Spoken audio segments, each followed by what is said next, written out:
네, 여러분 안녕하십니까? 고전 읽기 5차시 강의를 시작하도록 하겠습니다.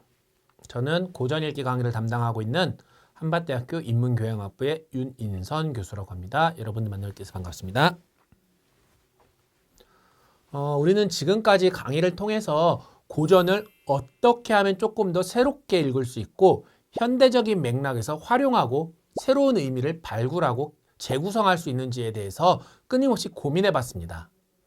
그러한 맥락에서 우리는 2차 시와 3차 시에서는 설화 문학을 새롭게 읽고 활용하기 위해서 설화의 의미를 파악하고 그걸 컨텐츠로 재구성하고 재개발하는 방법, 삼국유사를 영화나 어떤 드라마로, 지명설화를 공원과 같은 공간 컨텐츠로 확장해 나아가는 과정에 대해서 우리가 같이 얘기를 나눠봤습니다.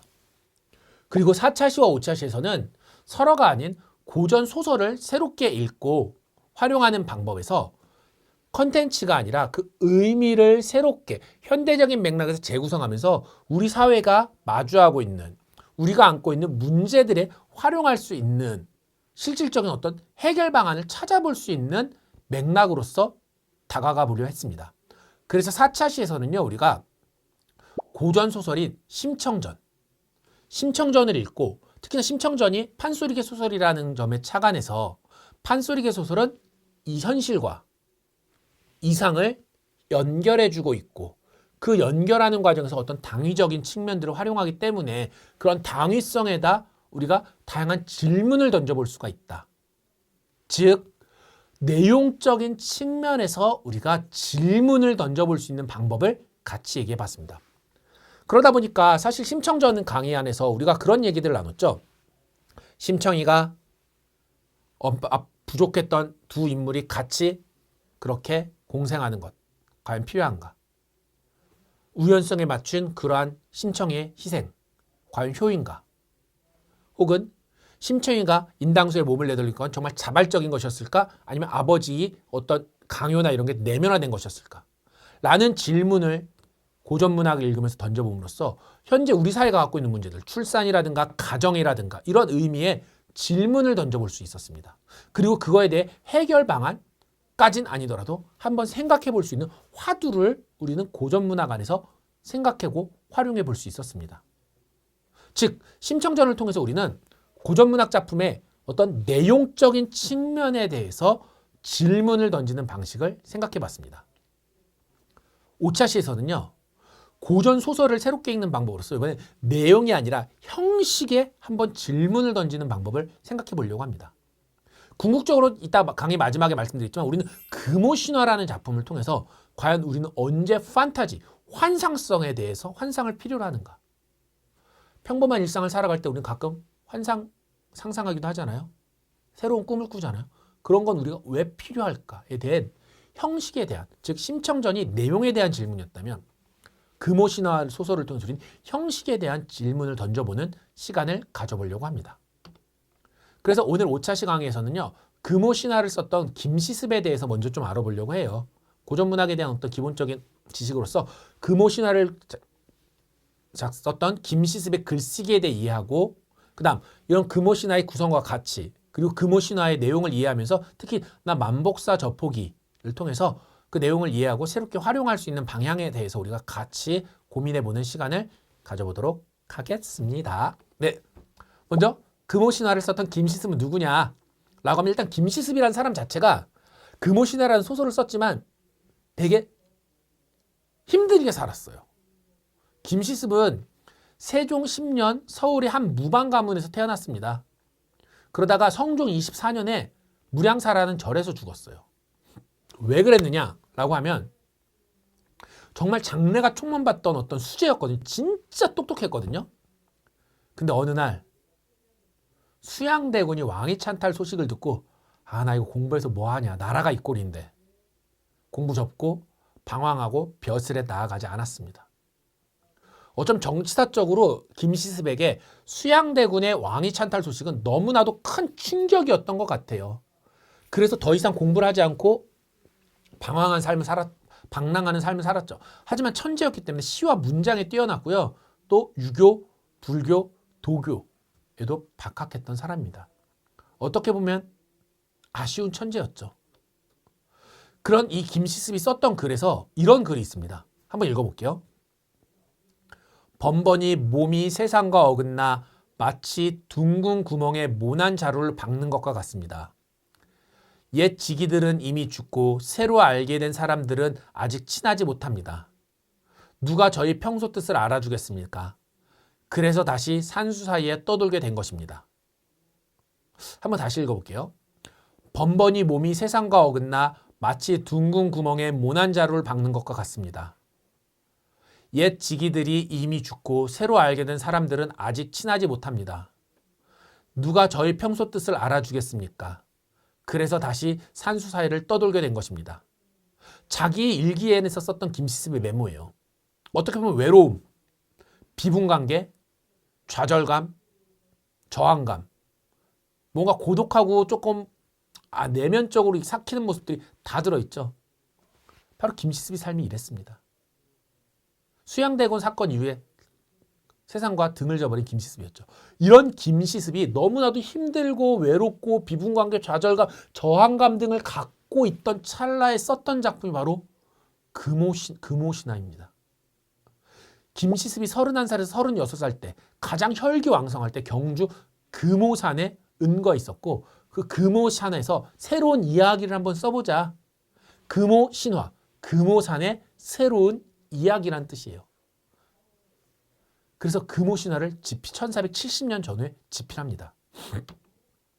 어떻게 보면 작가로서 김시습이 가장 외롭고 힘들고 비분관계의 감정을 담아서 금오신화를 작성했던 것 같습니다.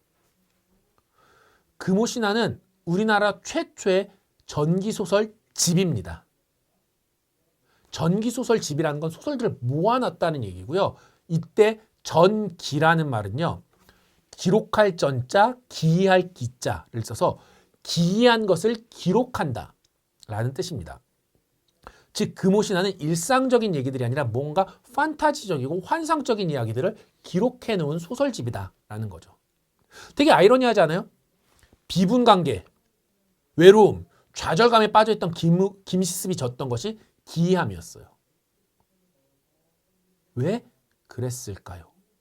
왜 김시습은 수양대군이 왕위탕찰 이후에 세상과 등지고 세상을 벗삼지 않고 떠났고 그렇게 외로움, 비분관계, 분노, 쩔어 있다가 기이한 걸 기록했을까요? 여튼 너무 잘 썼어요. 금오신화는. 그래서 금오신화는 총 만복사저포기, 이생규장전, 치유부벽정기, 용국부연록, 남연부지유 등이 수록되어져 있는 전기소설 작품집입니다. 그랬을 때 어떤 기이한 얘기인가 한번 볼게요. 먼저 만복사저포기. 만복사저포기는요. 노총각 양생과 처녀귀신의 사랑 이야기예요. 일단 처녀귀신이 사랑 이야기. 여기서부터가 뭔가 좀 판타지스럽죠. 양생과 처녀귀신의 사랑 이야기입니다. 이생규장전은요. 이생이라는 젊은 남자와 여자의 사랑 이야기예요. 일상적인 얘기 같지만 이별과 재결합과 죽음 이후에 또 사랑을 나누는 이야기입니다. 사랑에 대한 이야기인데 하나는 처녀귀신, 하나는 죽음 이후의 사랑. 다 판타지적이죠. 치유부벽정기는요. 젊은 부자였던 홍생이 술에 취해서 시를 읊다가 선녀를 만나고 헤어집니다. 부자가 술 취하고 하다가 시를 읊다가 그 시를 들은 선녀가 온 거예요. 선녀가 와서 만나고 헤어졌는데 그때 선녀를 만난 강렬함으로 인해서 홍생이 병에 들어 죽고 나중에 신선이 된다는 이야기입니다. 다음 용궁부연록은요.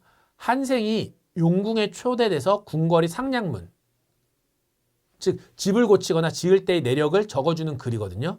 상량문을 지어주고 선물을 받아온 얘기예요.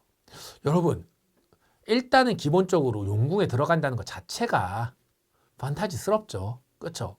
그렇게 판타지스럽게 용궁에 들어가서 집을 고쳐줘. 궁궐을 또 고쳐줬대요.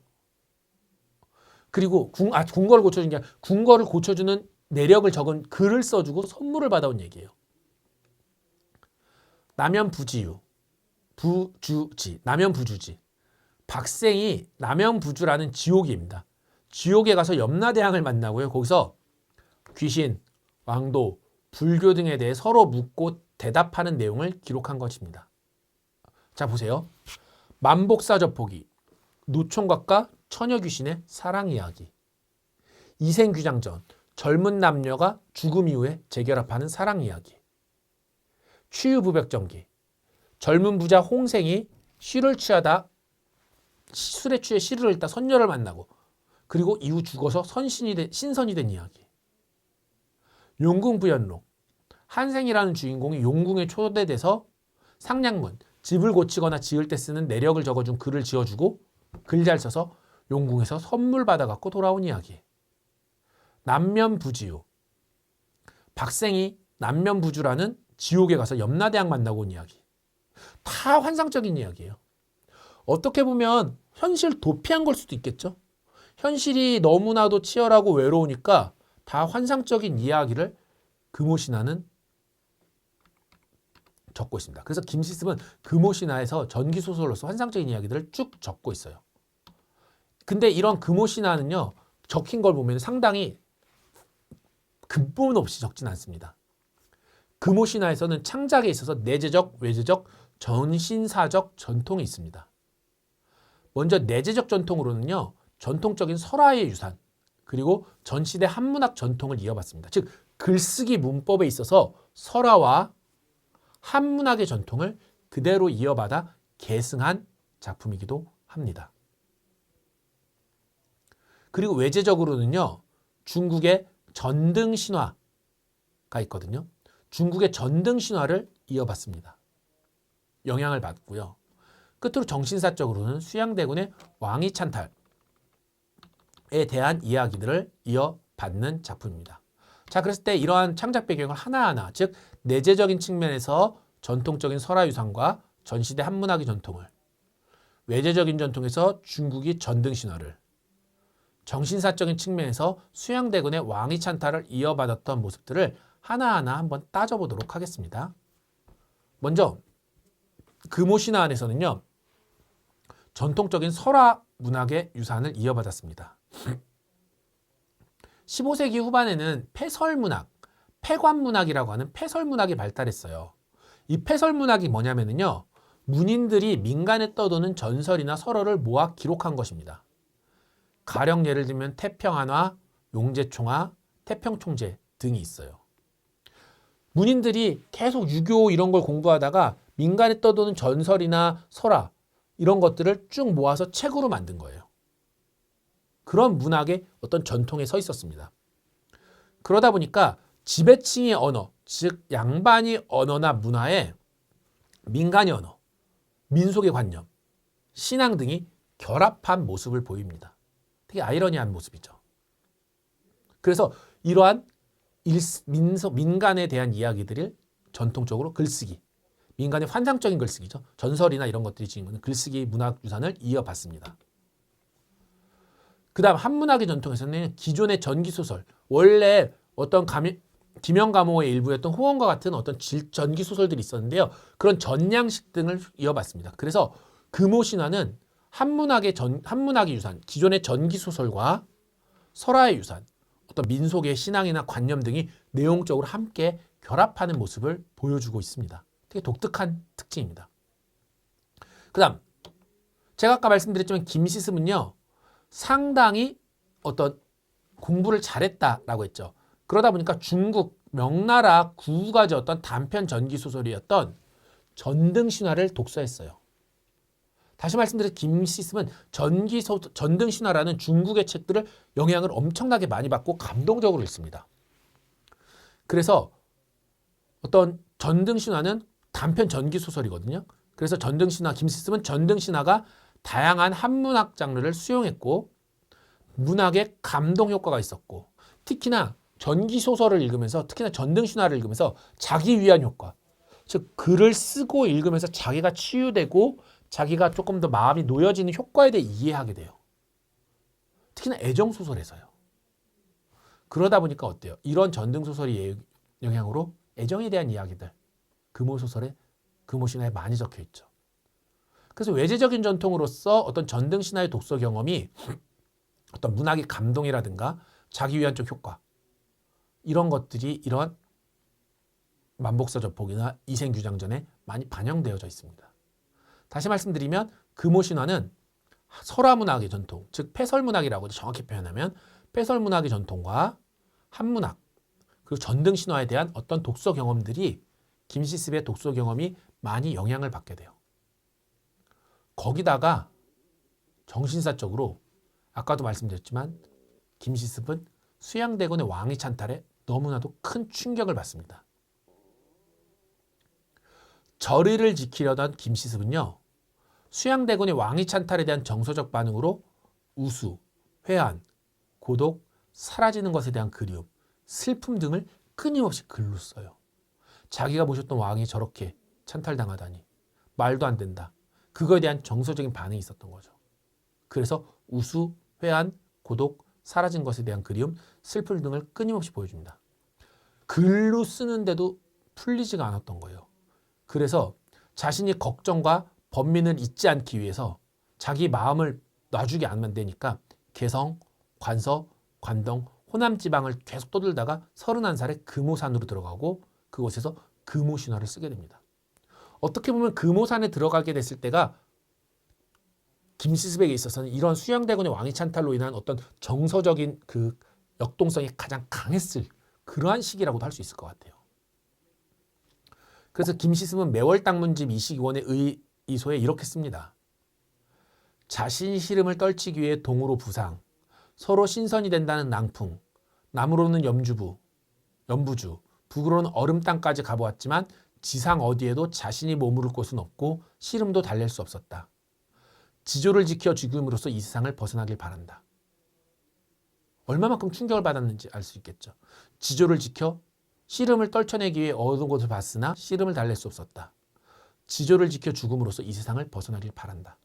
라고 글을 남기죠. 그래서 사실은 금오신화의 여행 구조가 나타나요. 금오신화는 주로 이제 여행 구조로 나타나는데 고독한 남자 주인공이 결핍됐다가 고독감을 해소하고 들어오는 근데 그 이후에 다시 죽음과 초월로 이어지는 그러한 기본적인 구조를 지니고 있거든요. 금오신화에서는 대부분 다 이전 만복사 저폭이, 이장규생전, 추유부벽전, 용궁부연록, 남염부유지 모두 다 여행 구조를 띠고 있는데 그 여행 구조가 이래요. 여행을 떠났다가 돌아와서 죽음이나 초월에 이르게 되는데 여행의 시작은 고독한 남자 주인공이 어떤 욕망의 결핍 그리고 그런 고독감이 해소 욕망의 일시적인 충족 그래서 더 고독해지고 생에 대한 부정적인 전망이 가지면서 초월해 가는 그러한 구조거든요. 사실 이런 글을 쓰게 됐던 게 다 수양대군의 왕위 찬탈이 큰 영향을 줬다라고 생각을 할 수 있습니다. 자, 그럼 이런 맥락에서 한번 전기소설로서 금요신화의 대표작인 만복사 저포기를 한번 살펴볼게요. 만복사 저포기는요. 만복사라는 절에서 저포를 기록한 얘기입니다. 그래서 양생이 만복사에서 부처님과 저포를 하고 내기를 해서 내기에서 이기면 여자 주인공을 만나게 되는 걸 기록한 얘기예요. 그래서 만복사 저포기는 만복사 저포기 이렇게 세 개로 나눠 읽는 게 맞습니다. 그래서 이 만복사 저포기의 줄거리를 잠깐 볼게요. 만복사 저포기의 줄거리는 이렇습니다. 일찍 부모를 여인 남원에 사는 양생이 장가를 들지 못해 짝을 구하고 싶은 마음이 너무나도 간절했어요. 그러다가 3월 24일에 양생과 어떤 만복사의 복을 빌러 가는 날에 양생은 부처님과 저포, 윷놀이거든요. 윷놀이를 하게 되고 윷놀이를 하면서 내기를 해서 아름다운 여인을 얻고 싶다라는 소원을 말해요. 그렇게 소원을 말했는데 갑자기 만복사에 어떤 아름다운 아가씨 여인이 나타나고 자신이 신세를 한탄합니다. 그러다가 양생은 그 여자와 사랑에 빠지게 돼요. 밤이 점점 깊어지니까 여자는 술과 과일로 양생을 대접합니다. 아침이 되자 여자는 양생을 데리고 만복사에서 내려와 마을을 지나서 자기 집으로 갑니다. 그래서 이후에 양생과 여자는 여자의 집인 개녕동에서 3일간 머물러요. 3일 후에 여자는 이제 이별 잔치를 여는데요. 이제 양생과 이별해야 되니까 이별 잔치를 여는데 4명의 이웃을 데려오고 6명은 서로 시를 지으면서 교류해요. 즉 이웃 4명의 양생, 그 여자, 이 6명에서 계속 시를 지으면서 이렇게 주거전이 받거니 하는 거죠. 그렇게 잔치가 끝난 후에 여자가 은주발을 양생에게 주면서 자신이 부모님을 보라고 말하고 양생은 이를 승낙합니다. 이후에 양생이 여자의 부모님을 만나고 여자가 죽게 된 사연을 듣게 돼요. 여자가 부모와 식사를 하고 싶다고 하자 양생과 여자, 부모가 함께 식사를 하고 밤이 되자 장막에서 여자와 이별을 합니다. 그리고 양생은 여자가 여자의 부모에게 밭과 종을 받고 여자가 임시로 매장된 곳을 찾아가서 종이돈을 태워 묻어줍니다. 그리고 나서 양생은 밭과 집을 갈아서 3일 동안 여자를 위해 천도제를 지내고 지리산으로 들어가는데 근데 그 이후에 세상을 어떻게 마쳤는지는 알지 못합니다. 여러분 어때요? 만복사 저포기의 줄거리를 기본적으로 얘기하면 양생이 부처님과 저포, 윷놀이 얘기를 해서 여성을 만나는데 그 여성과 사랑에 빠지죠. 사랑에 빠진 여성과 사랑을 나누는 게 시를 쓰면서 교류하죠. 그러다가 그 여자가 귀신이었잖아요. 사실 알고 보니 귀신이었고 여자가 부모를 만나 그리고 실제로 여자의 부모를 만나서 여자의 죽게 된 사연을 듣게 되고 부모와 식사를 하면서 환상적이죠. 되게 판타지적이죠. 현실과 초월이 왔다 갔다 하는 건데 부모와 식사를 하게 되고 여자와 이별을 하고 여자의 부모에게서 어떤 밭과 종을 받고 여자가 임시로 매장된 곳을 찾아가고 여자를 위해 천도제를 지내는. 근데 끝은 어때요? 세상이 어떻게 끝났는지 알 수 없다라는 거죠. 어떻게 보면 만복사 저포기에서는요. 여성을 만나고 저포기, 즉 저포에서 이겨서 뭔가 흥미롭고 재밌는 이야기인 것 같지만 사실은 김시습의 고독감이 너무나도 잘 표현된 작품이에요. 남자 주인공 보세요. 불우하고 고독한 남자 주인공. 거기에 여자 주인공 어때요? 고독하죠. 게다가 서사의 흐름은 어떠죠? 연애를 통해서 남자 주인공 시를 쓰고 어떤 서로 간의 사랑을 나누고 과일을 같이 먹는 과정을 통해서 정서적인 일치를 하면서 고독감이 일시적으로 해소되죠. 근데 이별을 하죠. 그리고 나서 그 이별로 인해 고독감이 더 극대화되죠. 근데 양생은 어떻게 끝났는지, 생이 어떻게 끝났는지도 알지도 못하죠. 이런 서사의 흐름이죠. 공간은 어때요? 두 주인공이 만나는 공간은 닫힌 공간이고 사회적으로 고립된 일종의 밀실이죠. 어떻게 보면 서사의 흐름에서 전반적으로 다 고독감이라는 키워드가 너무나도 잘 드러난 작품인 것 같아요. 판타지를 썼을 때 우리는 판타지를 쓰면 환상적이면 뭔가 기이하고 좀 더 뭔가 초월적이고 재밌을 것 같은데 오히려 환상을 써서 고독감을 드러내고 있습니다. 아까도 말씀드렸지만 금오시나 여행구조에서는 여행구조와 똑같죠. 고독한 남자 주인공, 고독한 주인공이 욕망을 채우지만 이루지 못하고 어떻게 끝나는지 모르는 고독하죠. 근데 되게 역설적이죠. 고독한데 환상적이야. 어떻게 생각하면 김시습은 현실에 대한 고독감을 잊기 위해서 환상적인 글을 썼던 것이 아닐까요? 하지만 환상적으로 글을 쓰면서도 동시에 그 현실의 고독함에서 벗어나지 못했던 것은 아닐까요? 그래서 어쩌면 김시습이 영향을 받았던 전등신화와 같은 맥락이 아닐까라고도 생각해 볼 수 있을 것 같아요. 즉 김시습은 자신이 고독하고 현실적으로 너무 힘들었기 때문에 전등신화처럼 글을 썼을 거예요. 근데 그 과정에서 고독감을 쓰지만 그 고독감을 판타지를 통해 해소해 보려고 어떤 또 다른 글쓰기 세계 속에서 해소해 보려고 했지만 결국 해소하지 못했던 거죠. 그래서 실패한 글쓰기가 됐던 걸 수도 있는 것 같습니다. 그래서 김시습에게 환상이라는 건 어떤 면에서는 현실을 벗어나기 위한 도구였지만 동시에 그러지 못했던 것은 아닐까. 그래서 여러분들께 이제 질문을 드리려고 해요. 김시습은 자신이 현실에서 벗어나기 위해 판타지 환상을 찾았어요. 여러분들은 언제 환상이나 판타지를 꿈꾸시나요? 현실이 어떨 때? 현실이 뭔가 풍만했을 때, 충족했을 때 환상을 꿈꾸시나요? 현실이 결핍됐을 때 그 결핍을 채우는 과정에서 이룰 수 없지만 그럼에도 불구하고 채우기 위해 환상을 찾으시나요? 어쩌면 우리는 금오신화, 만복사저포기를 읽으면서 끊임없이 형식적인 측면에서 왜 환상을 썼을까라는 질문에 던지고 그거에 대한 답을 찾는 과정에서 우리 현실적인 문제에 대해서 해결 방안을 고민을 단초를 찾을 수 있을 것 같아요. 우리 현실이 정말 힘들고 고독할 때 왜 환상을 찾게 될까? 라는 질문을 찾아보는 겁니다. 이런 방식으로 우리는 고전의 어떤 기법들을 읽으면서 고전을 통해서 현대에 우리가 살고 있는 사회나 문제, 대답을 찾아볼 수 있을 것 같습니다. 그럼 한번 여러분들 금오신화를 직접 읽어보시길 바라면서요. 오늘 강의 여기서로 마치도록 하겠습니다. 여러분 수고 많이 하셨습니다. 감사합니다.